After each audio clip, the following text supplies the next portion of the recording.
Hello and welcome to the history of Stargate Universe. Today we'll be covering Dr. Nicholas Rush.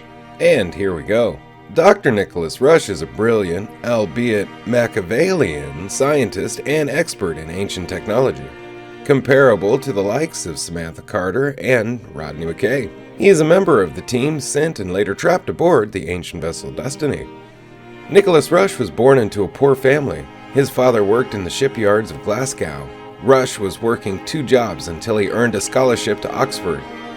Prior to going to work for the Stargate program, Rush was a college professor at the University of California, Berkeley, and worked at Cornell University with Dr. Andrew Corvell. Despite being a professor at Cal, Rush, prior to his visit to Novus, had never experienced an earthquake, even though parts of the university itself lies directly on the San Andreas fault line. At some point, he married Gloria Rush. Later, he was recruited by Dr. Daniel Jackson to work on the 9th Chevron project, which he would spend 2 years on.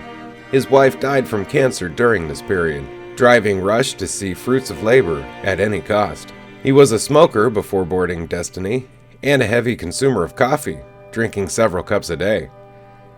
He and others in the same situation quickly began going through withdrawal symptoms of lack of caffeine and nicotine abroad. In 2009, Rush was stationed at the Icarus base in order to research the purpose of the Stargate's 9th Chevron. When Eli Wallace discovered the formula that would finally allow them to successfully dial the 9th Chevron, he personally visited Eli, along with Lieutenant General Jack O'Neill, to recruit him into the program. The failure of Eli's formula to make a connection caused some friction between them, as Rush was set in his belief that the address that they were using was right. While Eli was invited to a special dinner being held for the base's guests, Rush cried over a photo of his wife. The base was attacked shortly thereafter, threatening to destroy the planet. Rush, fearing that his life's work would literally go up in flames, enlisted Eli's aid in figuring out how to dial that 9th Chevron. Accepting Eli's unconventional logic that the 9th Chevron address was actually a code, he aborted the dialing sequence to Earth and successfully made a connection with the 9th Chevron, unconvincingly justifying his actions by claiming that the blast from the exploding planet could have followed them back through the wormhole, when he actually could have dialed plenty of active gates in the Milky Way if he was concerned for Earth. Unable to undo his actions, the remaining Icarus personnel were forced to evacuate through the gate, arriving on Destiny, an ancient vessel located in a galaxy billions of light years from home, with no way to get back. After arriving on Destiny, Rush was the first to begin exploring the ship. When he realized that the life support system was failing, he attempted a restart of the system, which he believed would restore normal operations. Eli attempted to dissuade him, believing that doing so could blow up the ship, and Master Sergeant Ronald Greer held Rush at gunpoint to keep him from implementing the plan, as Rush's actions were responsible for stranding them there in the first place. Greer was ordered to stand down by Lieutenant Matthew Scott. Rush was allowed to attempt the restart, but it ended in failure. Later, he was the first to use the long-range communication device, brought aboard by Colonel Everett Young, to inform O'Neill of the situation. Upon returning to the Destiny, he told the crew that O'Neill put him in charge of the expedition, which was at best a very liberal interpretation of O'Neill's orders. The crew did not take well to his self-appointed leadership, but Lieutenant Scott restored order, believing Rush to be their best hope of returning home. Having localized the life support problem to the air filtration system, namely the CO2 scrubbers, and a large hole in one of the shuttles, Rush suggested that someone on board would have to sacrifice themselves to essentially plug the hole, since the airlock doors were damaged. Rush began reviewing personnel, attempting to find the one whose absence would least affect their chances of survival. His efforts were preempted by Senator Alan Armstrong, who took it upon himself to sacrifice his life to seal the damaged shuttle. With that problem dealt with, he focused on trying to repair the scrubbers. Destiny would eventually drop out of FTL in range of a desert planet with the necessary materials, and Rush would join the away team to search for them. The heat of the desert planet eventually became too much for Rush to handle. He gave his remaining water to Scott and asked to return to the Stargate alone. Scott, however, ordered Greer to escort Rush back to the gate and continued on his own. Expecting Greer to share his water on the trip back to the gate, Rush incited an altercation. It ended quickly since Rush could not overpower Greer, and Greer couldn't just shoot him. Hearing over the radio from Eli that Amanda Palmer, Sergeant Curtis, and Dr. Jeremy Franklin intended to go to another nearby planet, he and Greer returned in time to stop Franklin, though they arrived too late to save Curtis and Palmer.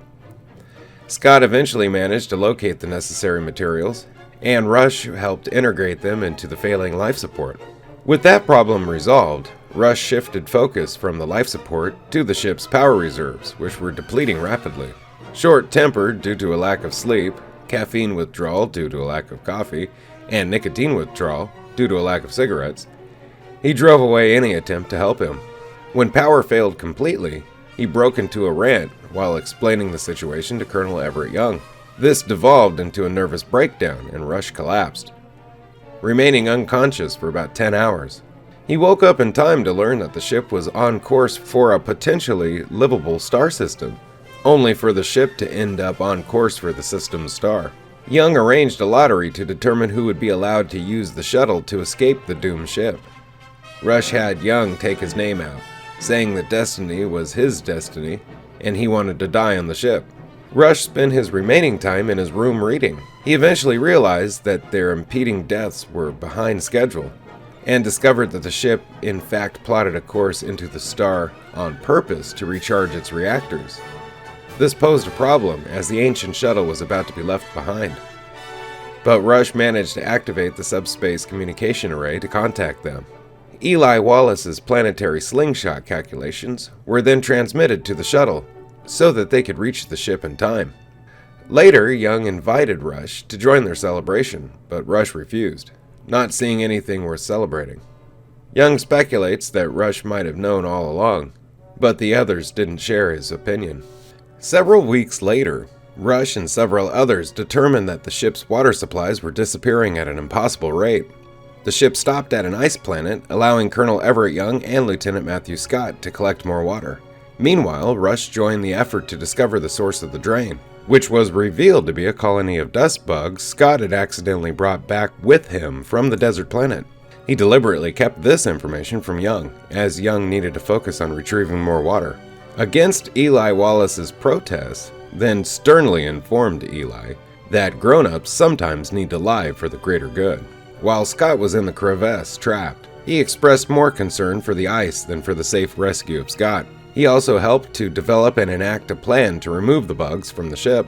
When the International Oversight Advisory put a plan forth to return the crew home, he expressed major concerns over the dangers it presented.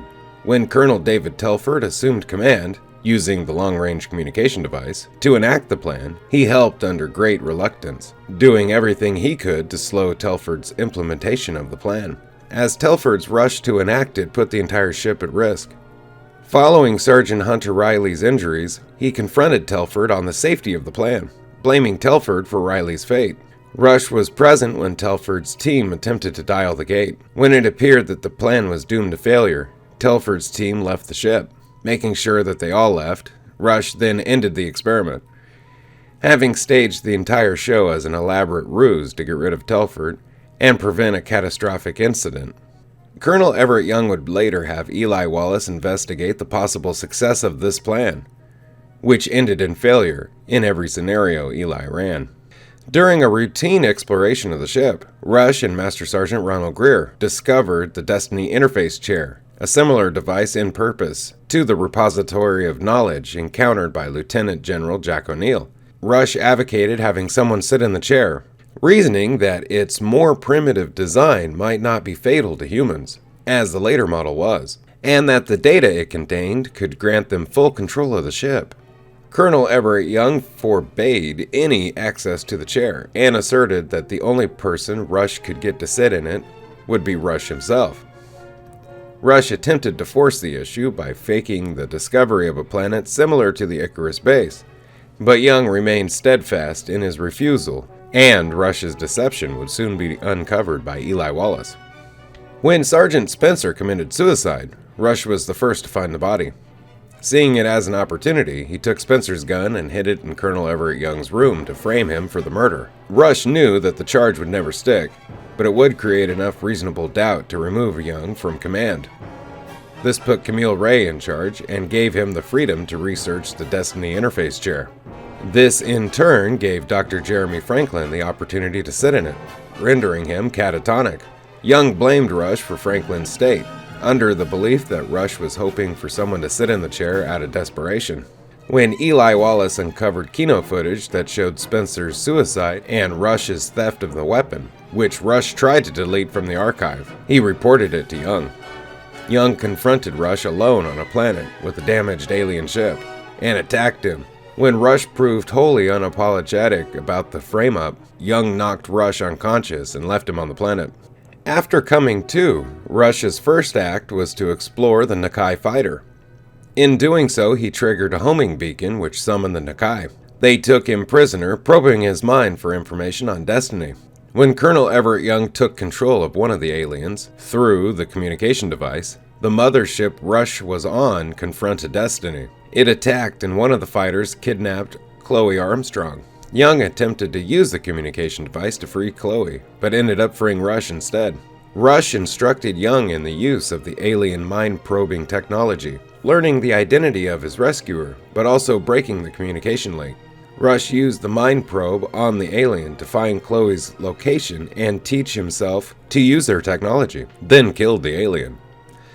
Unable to get back, Young tried to destroy the mothership. Rush, meanwhile, escaped the ship with Chloe shortly before it went into FTL. In private, Rush and Young decided to bury their rivalry for the sake of the crew. Rush, however, still did not trust Young to be in command, and schemed with Camille Ray to remove him. When the opportunity came, Rush and Camille Ray launched their plan to isolate the military and force them to surrender, while Colonel Everett Young and Lieutenant Matthew Scott were using the ancient shuttle to destroy a Nakai fighter that was attached to the hull. Rush started to transfer control from the control interface room to a research lab. This caused the shuttle's docking clamps to fail. Rush was forced to stop the transfer prematurely so that they could dock, losing control of the life support as a result. He then bargained to have Eli Wallace brought over to his side, requiring Eli's assistance in bolstering the shields for an impending alien attack. The true reason behind his mutiny was that the aliens implanted a transmitter inside his chest, and he feared Young might kill him trying to remove it. Young managed to end the mutiny during the attack and ordered the transmitter removed. Chloe used the long-range communication device to switch with Dr. Brightman, who, with the aid of Lieutenant Tamara Johannesson, was able to remove the device. Destiny managed to weather the assault and escape into FTL. When Destiny dropped out of FTL near an uncharted star, Rush used the time to strengthen their shields in unexplored sections of the ship. One of the teams found a robot, which Rush decided to leave be while they dealt with the more important matters. In his off time, he also began working on carving a chess set. Colonel Everett Young tried again to bury the hatchet with Rush, expressing his own fondness for the game. A short time later, Rush and Dr. Adam Brody modified the Destiny interface chair, so Rush could use it safely in an attempt to glean the ship's master code. Once in the chair, his experience took the form of a lucid dream of his days just prior to joining the Stargate program. Treating it as a distraction, he ignored the visions of Gloria Rush, despite her failing health, though he did take some time to comfort her. Eventually, he realized that the number 46 kept appearing everywhere he looked. Realizing that this was the key to deciphering the master code, he left the program, stopping to have a heartfelt conversation with the vision of his wife about his immoral behavior. He then devised a program to decipher the master code based on what he learned. During his time in the chair, a team consisting of Lieutenant Matthew Scott, Master Sergeant Ronald Greer, Eli Wallace, and Chloe Armstrong were stranded on a planet and unable to return to Destiny before it jumped to FTL. With the help of other scientists, Rush was able to produce a map of the gate system in the galaxy and Destiny's position relative to it. With the knowledge that Destiny was about to leave the galaxy, Rush and Lieutenant Vanessa James led a rescue mission in an attempt to retrieve the lost away team. They split to cover more ground when it became clear that Destiny had bypassed numerous gates. James's team found Greer, while Rush came back empty-handed.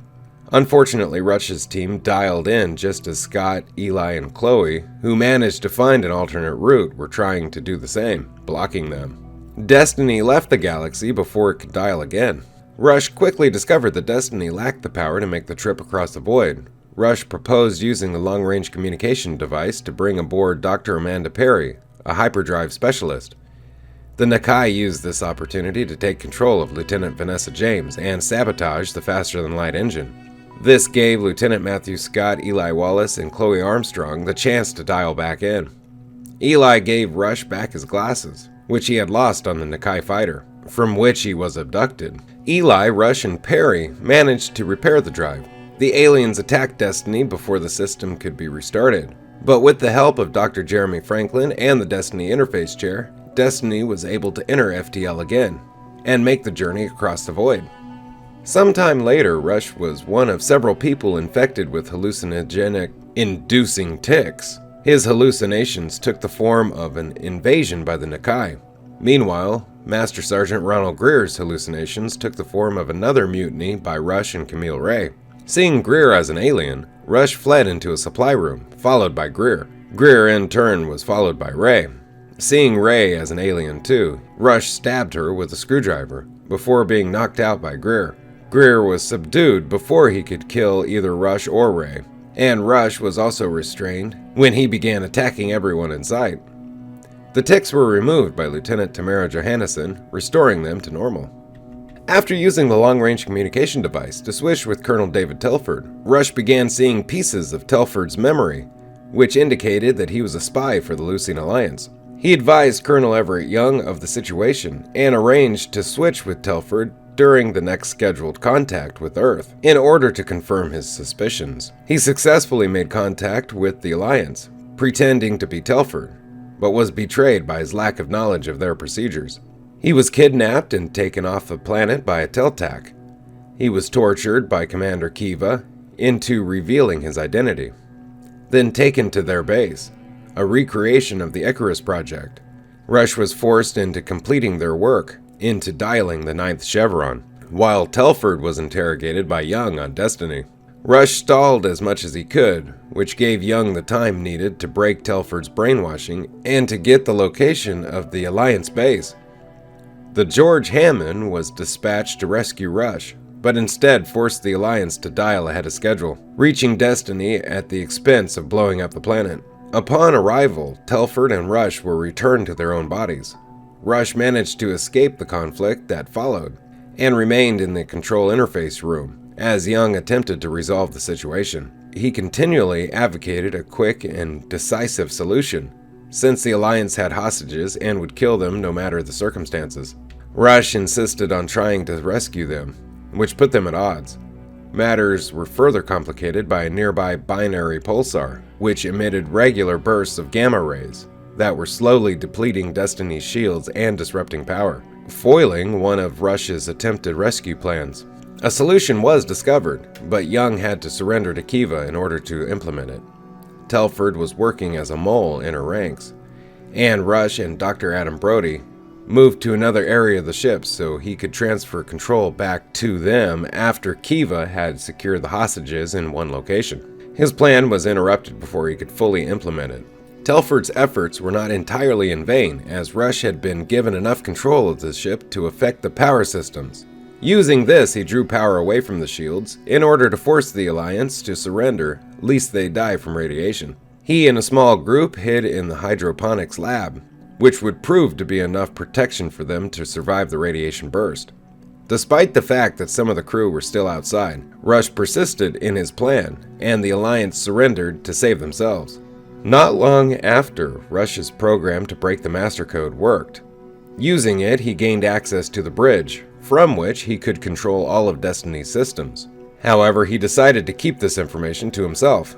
Without a trained crew, he wanted to understand each system first. More importantly, he didn't trust Colonel Everett Young, believing him to be unfit to lead the mission. While on the bridge, he was haunted by a vision of his wife Gloria Rush, who questioned his decisions and motives at every turn. A vision of Dr. Jeremy Franklin also appeared to him, serving to question Rush's technical deductions. With his new control over the ship, he stopped Destiny at a planet with an inactive Stargate, as the crew needed food supplies desperately. The ancient shuttle was sent to the planet, but Rush failed to account for the severity of the atmospheric turbulence, which damaged the shuttle and caused it to crash. While the shuttle team worked to fix the gate, Rush brought the ship out of FTL as soon as possible in order to reach them. Though successful, Sergeant Hunter Riley died from his injuries, which Rush blamed himself for. The ship then notified him of an approaching object, which it dropped out of FTL to meet. The object the ship detected was a siege ship, which for some reason was dead in space. Destiny docked with the ship and began downloading a large amount of data. Rush was more eager to explore the ship than analyze the data, but Colonel Everett Young insisted that Rush decode the data as quickly as possible. He managed to excuse himself and visit the bridge, from which he detected a large amount of reserve power, enough to dial the Stargate to Earth. He decided not to tell anyone, reasoning that they would figure it out on their own, which they did. Meanwhile, an alien was discovered on the ship. Rush was sent over to the ship to facilitate a power transfer, while Lieutenant Tamara Johannesson was brought aboard to examine an alien. After it woke up, Rush gave advice in communicating with it, with little success. When the power transfer to dial the gate began, the rest of the aliens stunned Rush and reversed the transfer, threatening to drain Destiny permanently. Rush was carried out by Master Sergeant Ronald Greer, and upon reviving immediately went to the bridge to disconnect the two ships before the power drain reached an irreversible state. Colonel David Telford, who was attempting to counter the power drain from the siege ship, was stranded. The vision of Gloria Rush wondered whether Rush had broken the connection out of concern for the ship or to save his dream. A few days later, after discovering an unmanned Yersinia spaceship, Rush and Colonel Everett Young went on board to examine it. Rush accidentally enabled the sublight engines by mistake, and the ship began to accelerate away from Destiny. Rush then enlisted the help of Dr. Amanda Perry, via Ginn, and indirectly told her to go to Destiny's bridge. But when Eli Wallace, Dr. Adam Brody, and Dr. Dale Volker discovered the bridge, Rush was forced to fight Young and tell him about Destiny's mission. Later, Simeon killed Perry, who was occupying Ginn's body at the time, and left the ship for an unknown planet. Rush, bent on enacting revenge for the death of Perry, followed Simeon through the Stargate. After a long chase in the desert, Rush finally killed Simeon by shooting him in the head.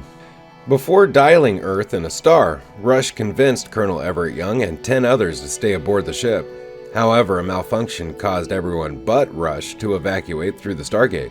The malfunction caused the wormhole to jump to an alternate reality 2,000 years in the past. Rush then traveled 12 hours back in time to warn the crew not to dial Earth while in the star, because it would destroy the ship. However, the future Destiny was stable for the time being, and the future Rush convinced the past Rush to go to the future Destiny from the past Destiny to salvage parts.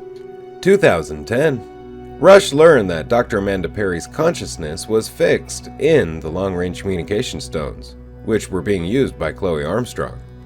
To solve the problem, Rush downloaded Perry's consciousness into Destiny's memory banks. He later transferred his own consciousness to Destiny's memory banks so that he could be with Dr. Amanda Perry. He became angry with Eli Wallace, who had placed Perry and Ginn in a quarantine section of the memory bank to save his life. Later, the Destiny expedition encountered people who claimed to be their descendants from the alternate timeline that was created during the dialing within a star attempt. When Colonel Everett Young agreed to transport the people to their homeworld Novus, Rush complained about the waste of CO2 scrubbing. When the Destiny arrived at Novus, Rush found many boxes that contained a scrubber substance. Elated, Rush took the boxes back to Destiny, where there would be clean air for years to come. When the drones started to blockade the stars in Destiny's path, Rush worked with Eli to find another solution, trying to go to a star off Destiny's path, but finding it blocked too. Rush supported Eli's plan to use a blue giant star to recharge and insisted that he and Eli were the most qualified to perform the task. During the preparation, he let Eli decide who would pilot the ship and who would co-pilot, letting him take the lead, as it was his plan. When Eli tried to free Lisa Park from the garden, and it's taking too long, Rush convinces him that he can't waste any more time on it, as he needs Eli to focus on piloting the ship. Eli reluctantly agrees, and the two pilot the ship through a star. When Eli panics and doesn't believe he can keep ahead of the Veritables, Rush encourages him, telling him that he's the only one who can do it. They successfully pilot the ship through the star, but the dome breaches. While Eli rushes to rescue Park, Rush finally manages to open the door for them and cools the ship off, starting with the gate room so that the crew can return. When they return 10 minutes early, Rush meets them and informs Young of their success. He also tells them that he checks Eli's calculations through the journey through the star, and they were completely perfect, and calls it genius, but asks Young not to tell Eli that he said that. Rush explains that while they have now successfully recharged, the tactic isn't likely to work again. Using Destiny's sensors and the drone communication frequency he and Eli learned from the drones they captured, Rush and Eli discovered that the drones are blockading every planet in Destiny's path with the Stargate in order to attack them while they are resupplying. Rush reports with Young to Telford, who explain that Earth is unable to resupply Destiny and that the crew can't go off the path to find other planets because there's very little chance in finding one in time. On the ship, Rush proposes attacking the drones in order to resupply, modulating the shields using information on their weapon frequency taken from the captured drone. The crew attacks a control ship at a planet. While Rush's tactic initially works, the drones get around it by doing suicide runs on the ship before Destiny gets into position to destroy the control ship. However, the crew isn't able to collect much supplies, and Eli proposes the crew enter Destiny's stasis pods for 3 years and bypass the rest of the galaxy. Rush disagrees, but as he doesn't have a better plan, Young decides to go with it unless Rush can come up with anything else in 24 hours. He isn't able to, but explains to Chloe that he worries that bypassing the rest of the galaxy could cause them to miss out on an important part of the pattern Destiny is seeking. The crew starts to enter stasis, but it is discovered that 8 of the pods are damaged, and unless they can be fixed, 8 people will have to remain out of stasis. Initially unable to do so due to the drones blockading the only planet nearby that has what they need, Rush helps implement a plan come up with by Park to draw the drones in using a shuttle, and then detonate its engines once close to destroy the control ship that shows up. Eli and Rush remote pilot the shuttle and successfully destroy the control ship. After all the pods are fixed, all but the senior staff, including Rush, enter stasis, and the staff has a final dinner together. Rush is surprised when Young, while describing the crew as a family, refers to him as the crazy uncle who always comes through. Afterwards, all but he, Eli, and Young enter stasis. Rush discovers that one pod is too badly damaged to fix in time, and that one person could remain out for 2 weeks and try to fix it before having to shut down the life support system and die. Rush volunteers, not expecting Young to allow it, but is surprised when he hears from Young that Eli has decided to do it instead. Rush is unable to convince Eli not to do it, despite admitting to Eli that he has great potential and hates to see it wasted. He then enters stasis along with Young, addressing Eli as Mr. Wallace when saying goodbye to him.